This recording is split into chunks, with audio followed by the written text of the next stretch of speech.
애들 수험생 여러분 안녕하세요. 원헌법 김중현입니다. 자, 오늘은 지방직 7급 기출 헌법 해설 강의를 할 건데요. 어제 시험이 있었죠. 모든 수험생분들 고생 많으셨습니다. 그리고 제가 간단하게 총평을 어제 부랴부랴 써서 보내드렸고요. 그리고 어제 강의가 많아가지고 어제 바로 해설 강의를 찍지 못했습니다. 자, 오늘 일요일이고 해설 강의 간단하게 진행하도록 할게요. 자, 해설도 정답 지문 위주로 해설을 가볍게 보도록 하겠습니다. 자, 지방 7급 전반적인 난이도는 작년에 비해서 좀 중 정도로 잡으시고, 그리고 조금 더 어려웠을 수도 있습니다. 근데 상대적으로 쉽다라고 생각하시는 분들이 조금 더 많았던 것 같아요. 그러니까 처음 본 생소한 지문들이 몇 개 있긴 있었는데 크게 문제되지는 않았다라는 겁니다. 자, 내용들 함께 저랑 살펴보시면 알 수 있을 것 같아요. 자, 문제 1번 국제질서입니다. 진짜 오랜만에 나왔죠. 헌법 총론 영역에서 출제가 되면 대부분 법치국가 원리나 사회국가 원리 그리고 헌법 전문인데, 이번에는 국제평화주의와 헌법 전문 쪽에 포커스를 맞춰서 냈고, 그리고 민주주의에 포커스가 맞춰져 있었습니다.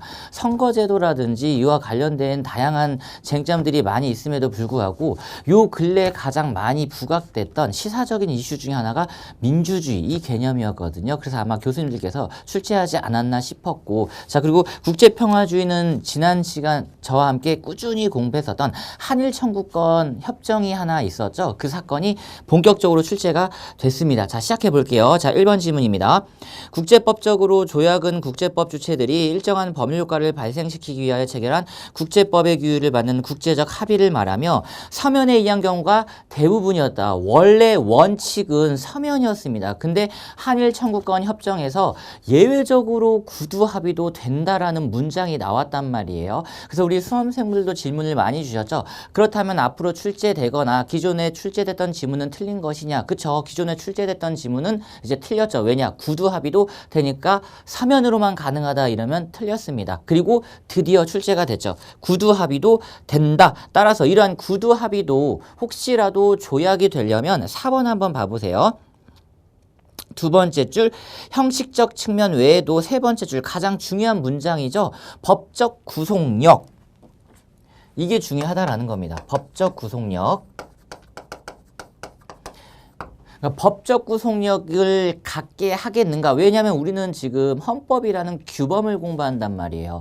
규범은 구속력입니다. 그렇죠? 그래서 헌법과 법률에 의해서 체결된 우리 조약들도 역시 법적 구속력을 가져야 한다라는 거죠. 자, 그러니까 2번 보시면 이게 정답인데, 자유권 규약과 관련돼서 두 번째 줄 존중 의무는 있는데, 이 자유권 규약이 과연 우리가 4번 지문에서 살펴본 이것까지 인정했겠는가? 그렇지 않았다라는 겁니다. 우리가 이걸 어디서 봤냐면 양심적 병역 거부에서 봤죠. 질문을 많이 하셨던 문장이었잖아요. 그렇다면 우리나라가 양심적 병역 거부를 인정한 것이냐? 아니라는 겁니다.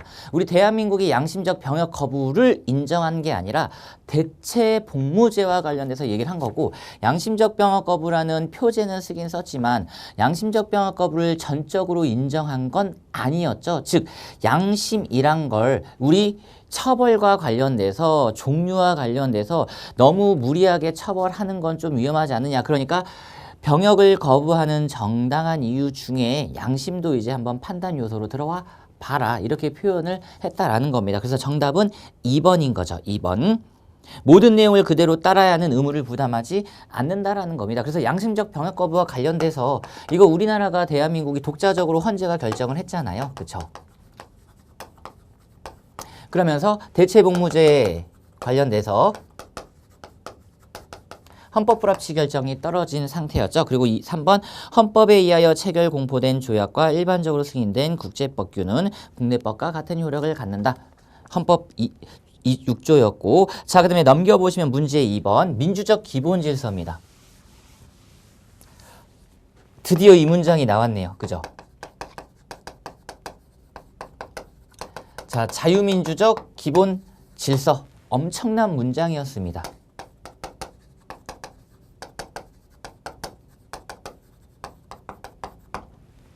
기본적 인권의 존중, 그쵸? 그리고 권력 분립, 의회제도, 복수 정당제도, 선거제도, 경제질서, 그리고 사법권 독립. 그 문장 한번 살펴볼까요? 자, 2번에 있네요. 그죠?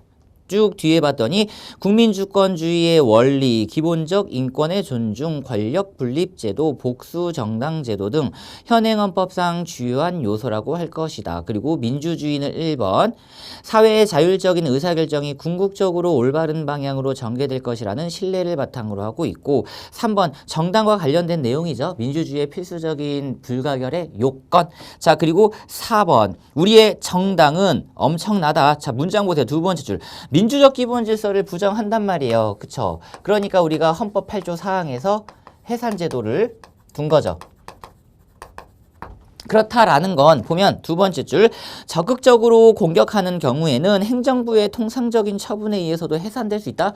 절대 안 되죠. 오직 헌재에 의해서만 해산이 됩니다. 정부가 제소하고 헌법재판소의 해산 결정 6인 이상의 찬성으로 해산 결정이 있어야 돼요. 통상적인 행정처분으로 해산을 한다? 안 된다라는 겁니다. 행정처분으로 할 수 있는 건 등록 취소 제도인 거죠.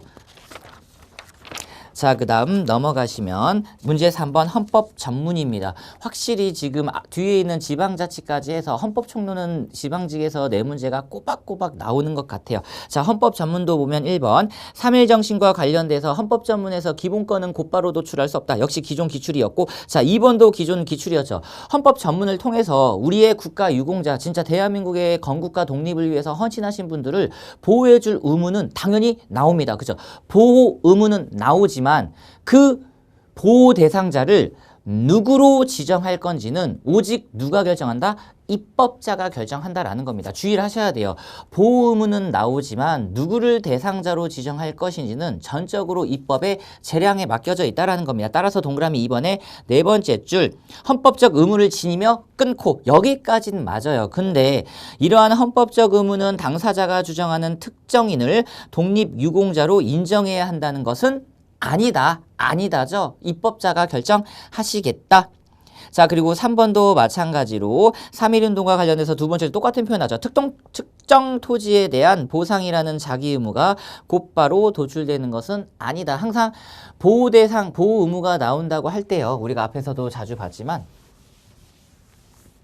보호 의무가 있거나 국가의 보호 의무가 있다. 여기서 가장 핵심적인 게 뭐였나요? 이게 항상 중요했단 말이지. 재정이 뒷받침돼야 된다 이랬단 말이죠. 그래서 입법자에게 형성권을 광범위한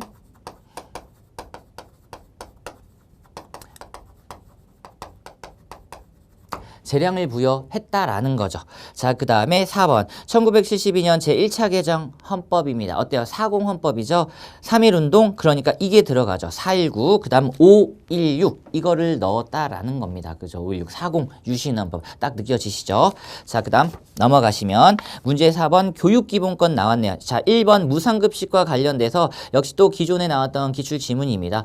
무상급식과 관련돼서요. 무상급식은 의무교육에 들어가지 않아요. 그죠? 그러니까 의무교육에 들어가지 않기 때문에 무상급식의 경우에는 일정 정도 학부모들에게 비용 분담을 하는 거고 자, 그리고 무엇보다 의무교육이라고 해서 모든 비용을 국가나 지방자치단체가 부담한다는 의미는 아닙니다. 일정 정도 학부모님들이 부담하는 경우도 있을 수 있다라는 거예요. 바로 그 표현을 쓰고 있네요. 세 번째 줄 읽어볼까요?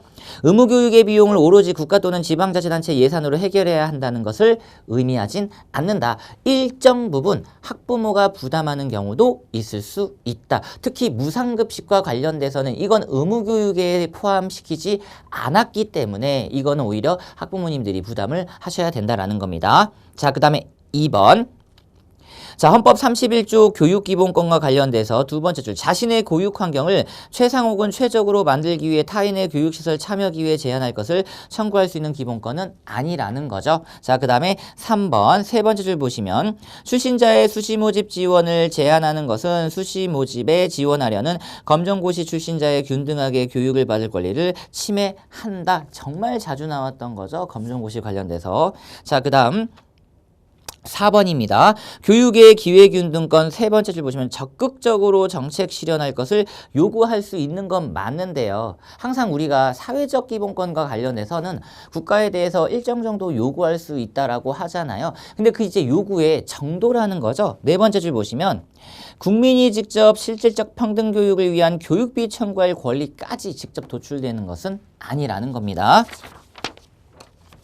자, 그 다음 문제 5번 평등의 원칙. 기본권도 역시 한 6문제 정도가 나왔습니다. 지방직의 특징이죠. 기본권 파트가 그렇게 많음에도 불구하고요. 기본권 문제가 그렇게 많이 출제되진 않아요. 오히려 통치구조 영역이 거의 압도적이라고 보시면 됩니다. 자, 1번 개별사건 법률과 관련돼서 위헌의 소지는 있다. 그죠? 이 사람만 대상으로 법률을 만들었고 이 사건에 하나여 법률을 만들었단 말이에요. 특검법이 대표적이란 말이죠. 그거 곧바로 위헌이었나요? 아니었다라는 거지.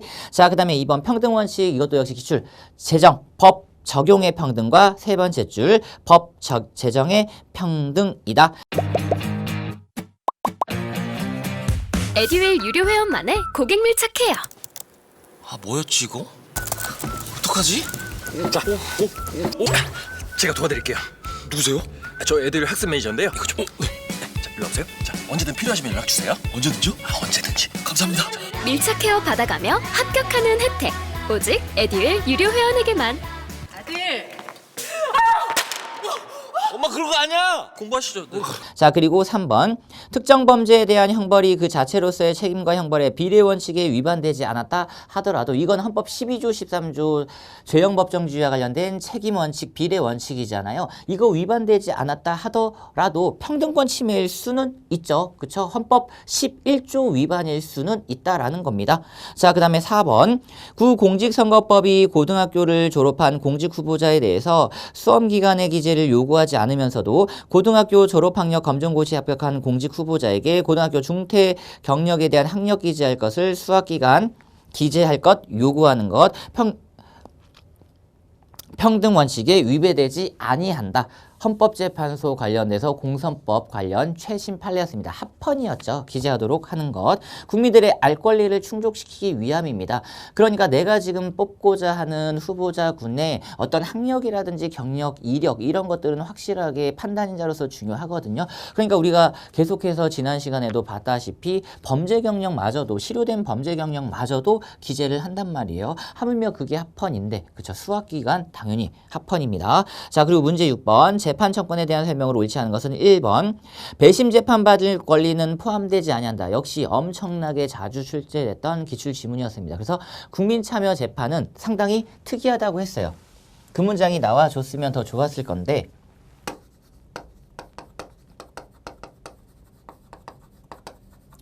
이게 왜 위험한 문장이었냐면 국민참여재판은 지금 법적 근거가 여기에 있단 말이에요. 이게 지금 이론적 근거예요.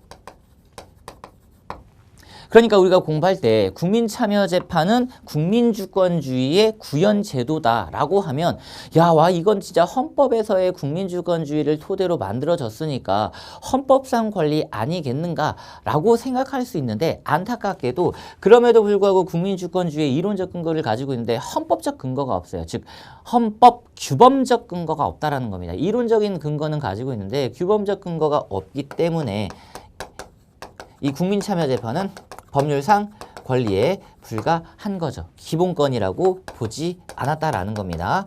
출제가 가장 자주 됐던 내용들이었죠. 자, 그 다음에 2번도 최신 판례 DNA와 관련된 거 재판 청구권 침해 공부 저랑 함께 했던 거였고요. 그 다음에 3번도 헌법재판소 재판관님들 관련돼서 세 분을 뽑잖아요. 우리 대통령께서 3인, 국회에서 3인, 대법원장 3인. 그러니까 무조건 뽑으셔야 되는 거지. 공석 있으면 국회는 세 번째 줄 구체적 자기 의무가 있답니다. 그렇죠? 국회는 반드시 3인을 뽑아주셔야 된다라는 거예요. 자, 그 다음에 4번 세 번째 줄 보시면 대법원 재판받을 권리까지는 포함되어 있지 않다라는 거죠. 상고심이 대법원입니다. 그러니까 대법원까지 가냐 마냐는 이거는 전적으로 국민의 선택이죠. 제가 누군가 분쟁이 있었을 때 1심에서 모든 사건을 해결했고 제 나름의 결과에 대해서 만족을 한단 말이에요. 그러면 거기서 그냥 끝나는 거야. 그쵸? 대법원까지 굳이 가실 필요는 없다. 자, 그 다음 문제 7번 청원권 오랜만에 나왔습니다. 진짜 오랜만에 나왔죠. 자, 1번이 정답입니다. 국민은 법령에 따라 행정권한을 위임 또는 위탁받은 개인에게 청원을 제출할 수 있다. 결국 국가기관의 청원을 문서로서 제출하는데 그 국가기관의 범위입니다. 우리가 국가배상법 등에서 봤다시피요. 공무수탁사인 개념을 많이 썼잖아요. 국가기관이 전적으로 모든 일을 다 전담할 수 없으니까 다른 하부기관 등에게 위탁을 한단 말이에요. 하다 기억하시고 2번 여기에 대해서는 청원할 수 있다. 지금 법률, 명령, 조례, 규칙 등 제정 개정 또는 폐지에 대하여 청원기관에 청원할 수 있고요. 특히 2번으로 정답을 했으면 상당히 어렵지 않았을까 싶습니다. 법률, 명령, 조례, 규칙 여기까지 다 들어가고요. 제정 개정 폐지까지 다 들어가죠. 자, 그 다음 3번 국회의장은 청원을 접수했을 때는 청원요지서를 작성하여 인쇄하거나 전산망에 입력하는 방법으로 각 국회의원에게 배부하는 동시에 그 청원서를 소관위원회에 회부하여 심사하게 한다. 그리고 4번 소개한 국회의원은 합헌이었죠. 국회의원의 경우에는 이제 소개 함께 가자. 그래야지 공신력이 확보되니까 청원심사 소위원회 요구가 있을 때는 청원 취지를 설명하여야 한다. 그래서 3번, 4번은 국회법 관련된 조문이었네요. 자, 그 다음 넘어가시면 문제 8번 기본권 보호 범위와 관련돼서 정답 3번 또 바로 나왔네요. 지금도 현재까지도 댓글에서 가장 많이 우리 수험생분들이 질문해주고 있는 것. 예전에는 음란저속이라는 표현을 같이 썼거든요. 음란저속한 간행물 이런 표현을 같이 썼는데요. 이 저속이라는 표현이 뭔가 애매모호하다라는 거예요. 우리가 평소에 자주 쓰는 저질이다, 질이 낮다 이런 표현을 썼는데 헌법재판소 대법원이 규범 정립을 끝내놨습니다. 이거는 안 되겠다. 이건 안 되겠다. 그래서 이거는 헌법 위반이라고 해서 더 이상 이제 보호 영역이 아닌 거고요. 그 다음에 2부는 여전히 헌법상 보호 영역이라는 겁니다. 보호 영역에 있다라는 건 어떤 의미예요?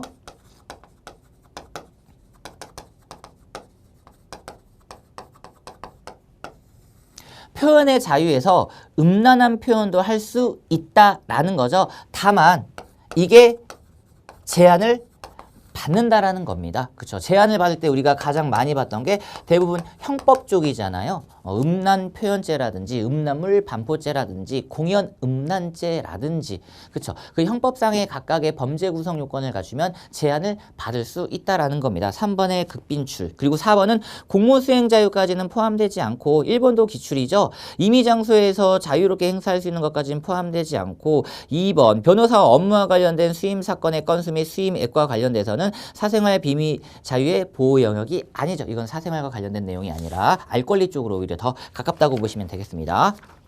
자, 그 다음에 문제 9번 재산권에 대한 설명으로 옳지 않은 것은 자 1번 재산권 제한과 관련돼서 이것도 우리가 교재에서 봤습니다. 내가 평소에 가지고 있던 땅이 용도 변경 등을 통해서 제한을 받았단 말이에요. 근데 내 땅을 전혀 쓸 수가 없어. 두 번째 줄. 그쵸?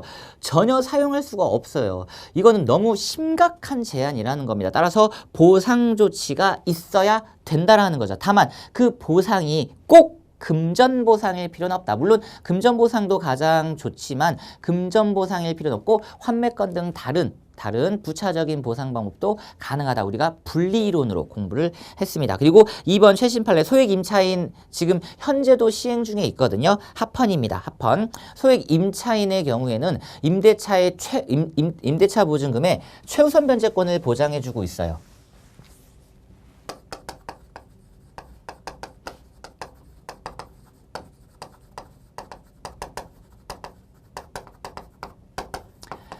아마도 교수님들께서 현재 국회에서 통과시켰던 소위 말해서 임대차 3법이라고 있잖아요. 임차인 보호를 위해서 아마도 그런 법률과 맞물려서 헌법재판소에서 그나마 하나 재산권 쪽으로 확보할 수 있는 게 이 판례에서 내지 않았나 싶습니다. 최신 판례로 공부를 했던 사안이고요.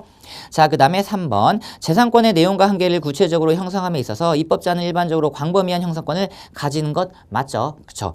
그리고 뒤에 재산권의 본질적 내용을 침해해서는 안위되는 건 너무 당연합니다. 자, 그 다음 문제 4번 이게 정답인데 농지의 경우 그 사회성과 공공성의 정도는 일반적인 토지의 경우와 동일하므로 여기부터 틀렸죠. 우리나라는 종래 농경사회였단 말이에요. 그쵸? 그래서 소작제 절대 금지시키고 경자유전의 원칙으로 천명을 했단 말이에요. 그러니까 농지는 일반 토지와는 클래스가 달라요. 취득할 때도 요건이 더 엄격합니다. 어떤 게 필요하냐면 아무나 농지를 취득할 수 있는 게 아니라 소위 말해서 자경의사라고 하는 거예요. 스스로 그쵸? 밭을 갈 수 있는 의사, 농사를 지으려고 하는 의사, 이게 더 중요합니다.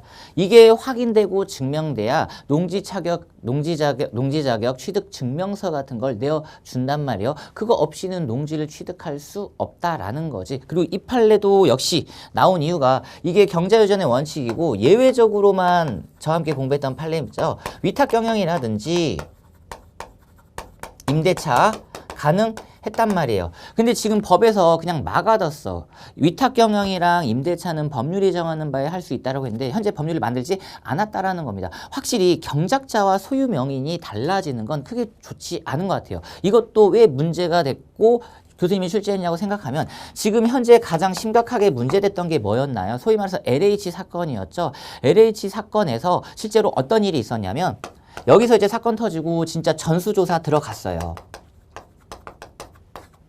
명의인과 경작자가 다른 경우가 있을 수 있잖아요. 이분들 다 일일이 전화 와서 다 확인했습니다. 자경의사 이런 것들 다 확인해가지고 여기서 문제되신 분들은 다 조사를 받았고요. 조사를 받았고 왜냐하면 이게 지금 심각하게 문제가 되고 있기 때문에 이거를 맞춰줘야 된다라는 거죠. 바로 이것 때문에 출제를 하지 않았나 싶습니다. 의미 있는 지문이라고 생각이 들고요. 자, 그 다음 넘어가도록 할게요. 자, 10번입니다. 사면 대통령의 권한. 국가긴급권 라인과 함께 뒤에서 한 지문 정도 국가긴급권이 나왔는데 이번에는 사면에 포커스를 맞춘 것 같아요. 자, 어때요?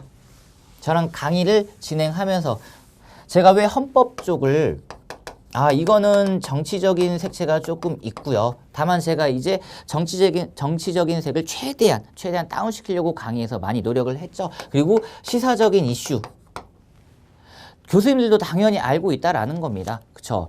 올해 작년부터 끊임없이 얘기가 흘러나왔잖아요. 대통령의 사면과 관련돼서 이제 임기 말쯤에 대부분 사면을 많이 시행을 한단 말이에요. 그렇기 때문에 사면 얘기가 나왔던 거고 전적으로 그건 대통령의 은혜적인 조치이기 때문에 이건 출제 가능성이 올해는 있다라고 했는데 10번 역시 나왔습니다. 자, 1번 사면심사위원회 특별상심 거치고 2번 단축 감형 가능하고요. 3번 유죄 확정 판결 떨어지고 특별사면이 있었다 하더라도 재심 청구는 가능하죠. 왜냐하면 특별사면은 말 그대로 전과가 있는 상태에서 사면당한 거란 말이에요. 나는 무죄라고 생각하는데 사면 여부와 불문하고 형사재판관에서 이거 재심 청구해서 무죄를 받아야 되겠죠? 무죄. 너무 당연합니다. 자, 그 다음에 4번 특별사면은 나왔네요. 국가원수인 대통령의 형의 집행을 면제, 선고의 효력을 상실하는 은혜적인 조치. 그러니까 대통령의 정권이야. 대통령이 어떤 곳에서만 어떻게 사면을 할 건지는 전적으로 대통령의 의지에 달려있다라는 겁니다. 에듀윌 도서 중에 6개년 기출 문제집이 가장 많이 도움이 되었습니다. 마지막 모의고사에서는 파이널 봉투 모의고사가 도움이 되었는데 QR코드를 통해서 자동으로 채점을 해주고 성적 분포를 알려주어서 다른 수험생들과 비교를 할 수 있는 점에서 도움이 많이 되었습니다. 에듀윌 책으로 공부하셔서 좋은 결과 있으셨으면 좋겠습니다. 파이팅! 에듀윌은 합격이다!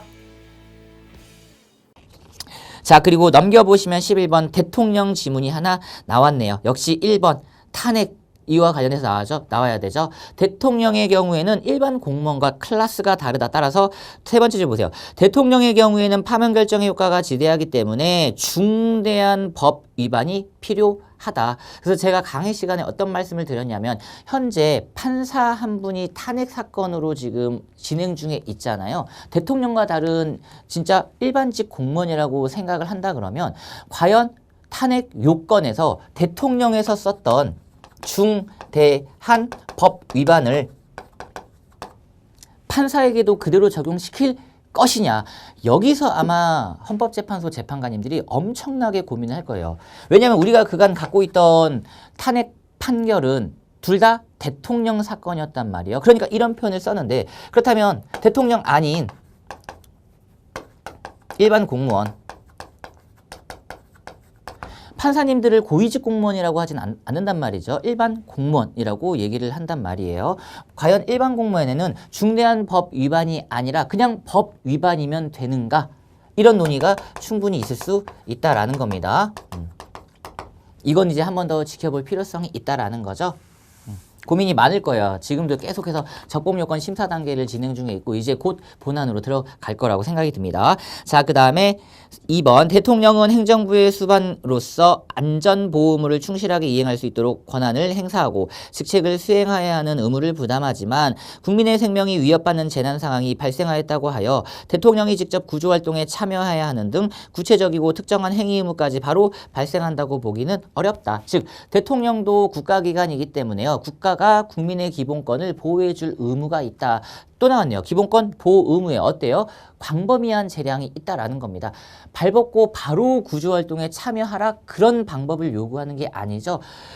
컨트롤 타워를 마련해가지고 어떻게 하는지 지시라든지 보고받고 이런 거 가능하다라는 거예요. 그래서 세월호 사건과 관련돼서 국민의 기본권 보호 의무 위반은 아니라 그랬죠. 국민의 기본권 보호 의무는 아니라 그랬습니다. 자, 그 다음에 3번 두 번째 줄 보시면 국회 집회를 기다릴 여유가 없을 때 긴급명령. 국회 집회 불능이 긴급명령이죠. 국회 집회를 기다릴 수 없을 때 새벽에 통과시켰던 건 긴급재정경제처분이었습니다. 역시 조문 내는 게 가장 핵심적으로 통치구조 파트는 어려웠던 것 같아요. 4번도 기존 기출이었네요. 그래서 통치구조가 10문제가 나온다라는 건 매년 10문제 정도가 끊임없이 나올 겁니다. 우리 수험생분들이 통치구조 라인을 혼신의 힘을 다하셔야 돼요. 그럼 통치구조 라인을 생각해 보면요.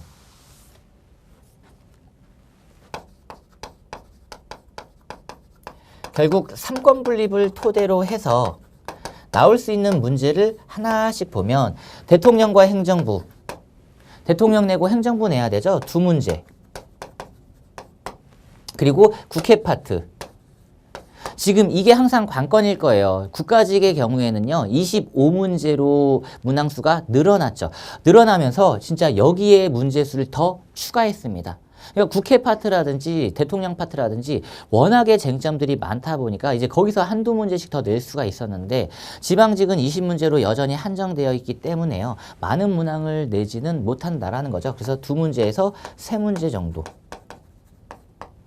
충분히 출제를 할 수 있고 그리고 법원 역시 3권 분립 내야죠. 2문제 정도 내야 되고 헌법재판소 파트도 역시 출제를 해야 됩니다. 2문제 정도는 꼬박꼬박 내야 된다라는 거죠. 그래서 통치구조 라인을 꽉 채워서 아무리 많이 낸다 하더라도 10문제 정도 된다고 보시면 돼요. 자, 문제 12번. 행정부와 관련돼서 1번. 법률에서 위임받은 사항을 전혀 규정하지 아니하고 그대로 하위의 법규명령에 재위임하는 건 안 됩니다. 포괄 위임 금지 원칙은 재위임에도 적용되는 거예요. 포괄적 재위임 안 된다라는 겁니다. 따라서 어느 정도 대강을 예상할 수 있는 바운더리를 지정해서 넘겨줘야 된다라는 거예요. 자, 그 다음에 2번. 입법자는 법률에서 구체적으로 범위를 정하여 대통령령의 입법사항을 위임할 수 있으면 불령도 가능하죠. 령. 헌법, 법률, 명령, 규칙. 그리고 포괄위임 금지 원칙의 예외가 바로 조례. 여기 우리가 공부를 했습니다. 자치기본 말하는 거죠. 정관. 자, 그 다음에 3번. 국무위원은 행정각부의 장 중에서 국무총리 제청으로 대통령이 임명한다. 이 지문도 틀렸죠. 그 다음에 4번. 국회는 대통령에게 행정각부 장에 해임 건의할 수 있으나 국무위원 해임 역시 건의할 수 있다. 자, 그 다음 넘어가도록 하겠습니다. 문제 13번. 헌법소원 심판의 대상이 되는 공권력 행사에 해당하는 것은 정부의 법률안 제출한 X, 2번 상장 폐지 확정 결정 X, 한국방송공사 예비사원 채용 공고 내부적인 절차에 불과한 거잖아요. 근데 4번 법학전문대학원 협의회 법학적성시험 시행계획 공고는 이 법학전문대학원의 들어가려고 하는 직업 선택, 직업의 자유와 관련성이 큽니다. 따라서 공권력에 해당한다라는 거죠. 교재에서 우리가 하나하나씩 다 봤던 내용입니다. 그리고 문제 14번. 이 정족수 관련된 문제, 이 문제 스타일이요. 국가직에도 기출이 됐었거든요. 그래서 제가 국가직에서도 올해는 정족수 한번 보셔야 되고 제가 지방직 모의시험과 관련돼서도 정족수 지문을 내어드렸는데 2번 바로 보이시죠? 국회 임시회 집회 요구 4분의 1. 국무위원 해임 건의 3분의 1. 그쵸? 그러니까 확실하게 하나만 알고 있으면 풀 수 있지 않나 싶습니다. 1번 과반, 그 다음에 3번 과반, 그 다음에 4번에 3분의 2 이런 것들, 막 과반 3분의 2, 3분의 1 이런 내용들은 한번 정리를 잘 해두실 필요성이 있을 것 같아요. 자, 그 다음에 문제 15번입니다. 역시 국회의원 나와야 되는 게 맞죠? 국회의원의 지위와 특권입니다. 기억지문. 국회의원에게 독점적으로 부여된 심의 표결권은 뭐다? 헌법상 권한이다. 절대 개별적인 의사에 따라 포기할 수 없다. 그다음에 니은. 국회의원의 체포 또는 구금된 국회의원의 석방 요구를 발의할 때에는 제적의원 4분의 1 이상 연서로 그 이유를 첨부한 요구서를 의장에게 제출하여야 하며 디귿. 국회의원은 국무총리 또는 국무위원직 외의 다른 직을 겸할 순 없다. 그러니까 국회의원은요. 국무총리와 국무위원은 겸직이 가능해요. 근데 다른 직은 안 된다라는 거지. 만약 다른 법률에서 국회의원이 임명 위촉되도록 정한 직은 가능하다라는 거고. 자, 그 다음에 리을. 국회의원은 그 직무 외에 영리를 목적으로 하는 업무에 종사할 수 없지만 다만 국회의원 본인 소유 토지 건물 등 재산 활용한 임대업 등 영리 업무를 하는 경우로서 국회의원 직무 수행에 지장이 없는 경우에는 그러하지 아니하다. 만약 이게 교재에 있는 내용이거든요. 제 교재에 있는 내용인데 리은 디귿까지는 평소에 잘 기억을 하고 있었는데 리을을 몰랐다 치면 2번, 4번에서 정답이 갈린단 말이에요. 자, 그랬을 경우에 한번 생각을 해보자라는 겁니다. 표현 자체가 직무 수행과 관련이 없는 자기 자신의 순수한 재산권 활동이에요.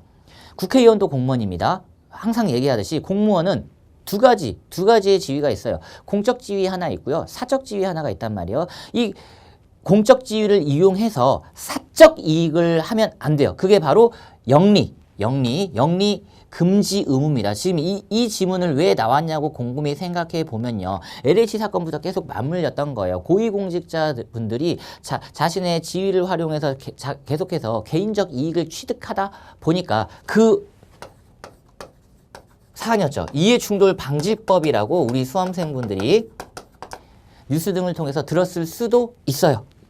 바로 이 이해충돌방지법이 통과됐고 내년에 시행을 앞두고 있다라는 겁니다. 바로 이해충돌 방지 관련된 조항과 밀접하게 관련성 있는 게 바로 여기에요. 리을. 영리종사 금지 의무였던 거죠. 교수님들이 확실하게 헌법은 진짜 시사적인 이슈와 맞물린 지문들을 낸다라는 겁니다. 그런 점들 잘 기억을 해주시면 될 것 같아요. 그래서 제가 어떤 분들에겐 상당히 어렵게 느껴졌을 거고 어떤 분들에겐 정말 쉽게 다가왔을 거라고 생각이 든다라는 거죠. 자, 그 다음에 16번 사법부 나왔네요. 자, 1번 법관에 대한 징계처분 취소 청구 소송 대법원 단심이었죠. 14일 내에 하도록 하는 것 헌법 위반 아니다. 그리고 2번 약식 절차에서 피고인이 정식 재판을 청구하는 경우 약식명령의 형보다 중한형을 선고할 수 없도록 한 것, 법관의 양형 결정권을 침해하는 것은 아니고 법원조직법 제8조가 판례의 구속력을 인정한 건 아니라 그랬습니다. 즉 선례, 구속성의 원칙은 우리 헌법에서는 받아들일 수가 없어요. 왜? 우리는 성문법 국가잖아요. 판례법 국가인 영미법계 국가에서는 충분히 선례구속성, 판례구속성을 인정할 수 있다 하더라도 우리는 성문법 국가이기 때문에요. 판례가 언제든지 바뀐단 말이에요. 기존 판례가 A라고 얘기를 해도요. 이와 동일한 사건이 다음에 또 나타나서 대법원에 올라오는 경우 대법원은 기존 판례를 변경할 수 있다라는 겁니다. 자, 그 다음에 4번 앞선 내용과 똑같네요. 대법원 받을 권리 당연히 도출되는 것 아니다. 그렇죠? 대법원 재판 받을 권리는 기본권이 아니라는 겁니다. 자, 그 다음에 17번 법원에 대한 설명으로 옳지 않은 것만을 모두 고른 것은 상당히 좋은 문제라고 생각이 듭니다. 자, 기억 지문 보시면 법관의 정년제는 헌법에 규정되어 있단 말이에요.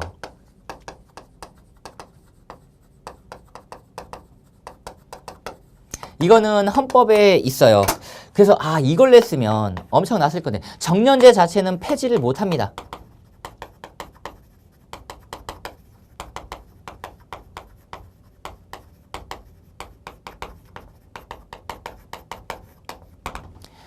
정년제 자체는 헌법에 규정되어 있기 때문에 폐지를 못하지. 그리고 이거는 당연히 헌법재판소 판단 대상도 안 되죠. 왜? 헌법이 헌법을 판단할 수 있는 건 아니라 그랬잖아요. 우리는 위헌법률 심판이지. 그쵸? 위헌 헌법 심판은 있지 않거든. 자, 그러면 어디에 규정되어 있느냐? 이제 정년의 구체적인 연령이죠. 연령. 이게 법률에 규정되어 있죠. 이게 법률에 규정되어 있어서 대법원장과 대법관은 70세로 세팅을 해놨고요. 그쵸? 그리고 일반 판사 아닌 법관은 65세로 세팅을 해놨습니다. 종래 63세 이랬는데 그냥 60 합헌이라고 했고요. 그쵸? 이것도 역시 입법자가 결정하는 거니까 지금은 다 이렇게 세팅을 맞춰놨고 역시 합헌이죠. 이건 법률이니까 판단 대상이 되죠. 그리고 이거는 역시 합헌이다. 자격제도, 연령제도 이런 것들은 대부분 입법자의 결정을 존중해 준다라는 겁니다.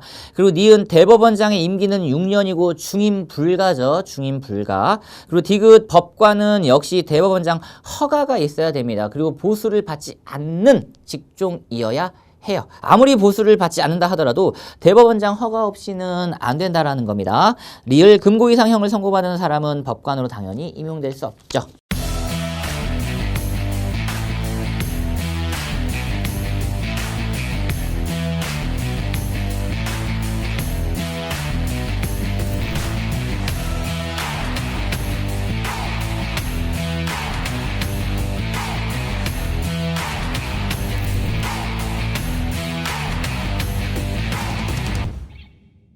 자, 그 다음 넘어가시면 18번. 헌법소원에 대한 설명을 옳지 않은 것은 문제 18번인데 여기 있는 문제 중에 가장 어렵지 않았나 싶어요. 앞에서 공권력 나왔고 여기서 지금 직접성이 나왔는데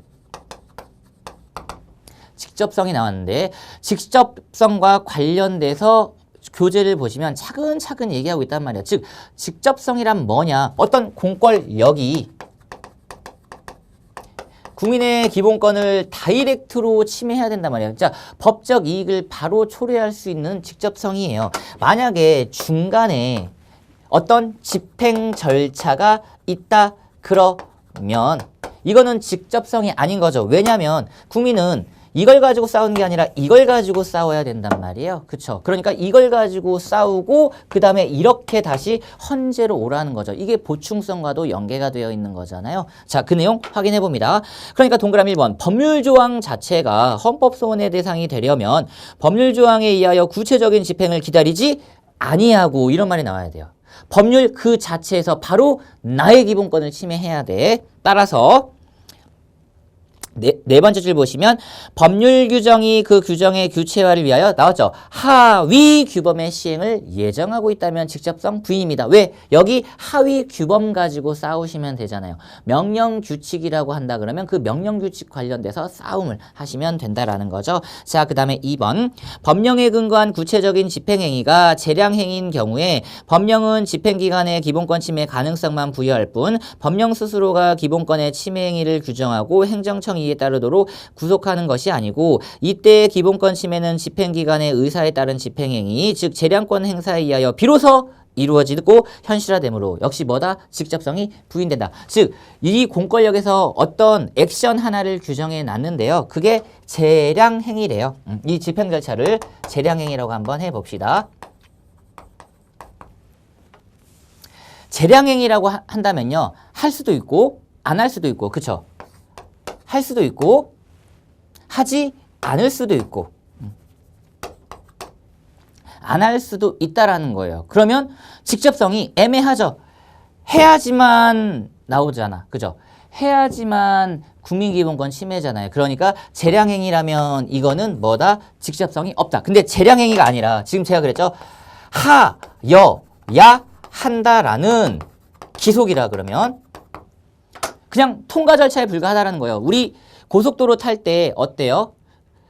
톨게이트 그냥 통과하죠. 무조건 통과해야 돼. 무조건 통과해야 된단 말이에요. 통과하지 않을 수도 있고 이런 게 안 된다라는 거지. 무조건 통과해야 되는 그냥 통과의례 불과한 거라는 겁니다. 자, 그게 바로 4번에 있어요. 한번 확인해 볼까요? 보세요. 법령이 집행행위를 예정하고 있어도 이게 있긴 있는데 법령이 일의적이고 명백한 것이어서 표현 나오죠. 집행기관이 심사와 재량의 여지없이 말은 집행행위를 규정해 놨는데 이게 의미가 없다라는 거지. 무조건 그냥 해라고 한 번 더 얘기해 놓은 것 뿐이라는 겁니다. 따라서 재량의 여지없이 그 법령에 따라 일정한 집행행위를 하여야 하는 경우와 당해 집행행위를 대상으로 하는 구제 절차가 없거나 구제 절차가 있다 하더라도 기대 가능성이 없는 경우에는 직접성이 예외적으로 또 인정된다라는 겁니다. 자, 그리고 이제 3번 보세요. 국방부 장관 등의 군내 불온서적 차단 책 강구 지시는 그 지시를 받은 하급 부대장이 일반 장병을 대상으로 하여 그에 따른 구체적인 집행행위를 하지 않더라도 곧바로 일반 장병의 기본권을 제한하는 게 아니죠. 국방부 장관이 밑에 하위 기관한테 다시 한번 또 얘기를 해놨잖아요. 그러니까 이제 하급 부대장이 소위 말해서 부대 내로 들어와서 내무실 내로 들어와서 여러 가지 막 이렇게 살펴보겠지. 자, 다들 지금 관물대에 있는 내용 물건들 다 꺼내볼 수 있도록 그때 기본권 침해가 발동되는 거잖아요. 그러니까 직접성이 없지. 자, 그 다음 문제 19번 지방자치제도와 관련된 내용입니다. 혹시 제 강의 들으면서 기억이 나시나요?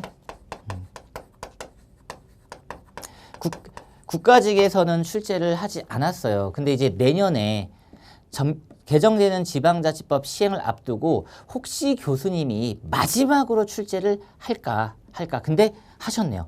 근데 했어도 기존에 있는 즉 개정된 내용과는 전혀 관련이 없는 기역지문 지방자치제도 관련돼서 중층구조 개속 입법 형성권 포함된다.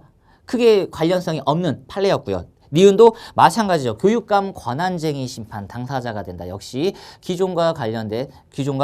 기존 지방자치법에서 크게 벗어나지 않은 크게 문제 안 된 사안이었고 그 다음에 디귿 역시 지방자치단체 지방선거 자치사무에 해당한다. 그리고 리을도 기존에 그대로 요구입니다. 법령에 위반되거나 재판 중인 사항이요? 안 되죠. 재판 중인 사항은 주민투표에 붙일 수 있다 그러면 이거는 난리 나는 거지. 이건 전적으로 다 어디에 맡겨져야 된다. 이건 입법자 그리고 사법권, 상권 분립이 항상 존중돼야 된다라는 겁니다. 지방자치 제도에서도요. 상권 분립이 준수돼야 되는 건 너무 당연하죠. 그래서 다행히도 지방자치법이 출제가 되긴 됐는데 기존에 있던 내용으로 출제가 됐습니다. 그래서 이제 내년 시험을 준비하시는 분들은요. 개정되는 지방자치법의 내용을 보실 건데 개정된 지방자치법 내용을 찬찬히 살펴봤더니 헌법적 영역과 관련돼서는 그닥 많은 변경은 있지 않았습니다. 행정법이라든지 아니면 다른 법률에서는 지방자치법이 조금 중요하게 생각될 수 있어도요. 헌법에서는 역시 그래도 가장 중요한 건 자치법규, 규범적 성격에 따라서 지방자치단체의 고유권 그렇죠. 그리고 그 지방자치단체에서 살고 있는 주민의 고유한 권리, 법적 권리, 주민투표권이라든지 주민소환권, 그리고 지방자치단체의 고유권한 중에 하나인 제가 말씀드렸던 자치입법권, 조례제정권 이런 내용들이 오히려 항상 시험에 주된 포커스로 출제되지 않을까 싶습니다. 자, 그리고 이제 마지막 문제 20번 국회 입법 절차 및 의사 절차. 확실히 국회 쪽에 포커스를 엄청나게 맞추죠. 올해 안타깝게도 국정감사 라인은 출제가 안 됐네요. 국가직은 국정감사가 출제됐고 제가 지방직 동영 모의고사를 하면서 지금 10월달 한참 국정감사가 실시되고 있기 때문에 출제될 가능성이 높다. 대법원이 1번 타자로 국감을 받았다라고 해서 출제될 가능성이 많다 이랬는데 교수님들께서 그것보다는 오히려 시사적인 이슈 쪽으로 조금 더 많이 보내신 것 같습니다.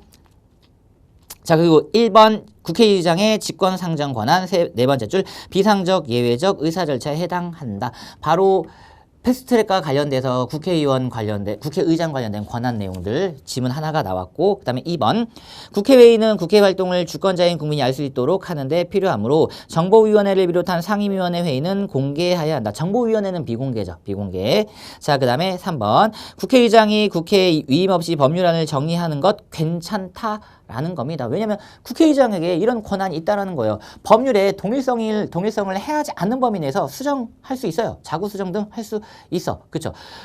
법률안 통과가 무한정 표류하는 것을 막기 위해서 국회의장에게 나름 권한 등을 줬는데 그게 1번, 3번이라고 보시면 됩니다. 그리고 4번은 정말 엄청난 기출 빈도를 자랑하죠. 네 번째 줄이 중요합니다. 모두 생략하거나 그중 하나를 생략할 수 있다. 항상 제가 이 문장을 우리 수험생분들에게 알려드리면서 조심하셔야 된다. 하나를 생략할 수 있지만 모두 생략하는 것은 불가능하다. 땡이라 그랬죠. 모두 생략 통과, 그중 하나 생략 통과. 다 됐네요. 해서 이렇게 이 신문항을 풀어봤는데 만약 시험장에서 실수를 좀 많이 하셨다 그러면요. 3개, 4개까지도 틀리지 않았을까 싶고요. 그 다음에 고도의 집중력을 발휘하셔가지고 문제를 푸신 분들은 -2로 막지 않았을까 싶습니다. 그러니까 작년 지방직의 경우에는 이론적인 문제도 상당히 많이 출제를 했었어요. 그래서 기본권 학습은 항상 충실하게 해야 된다라는 거였습니다. 근데 올해는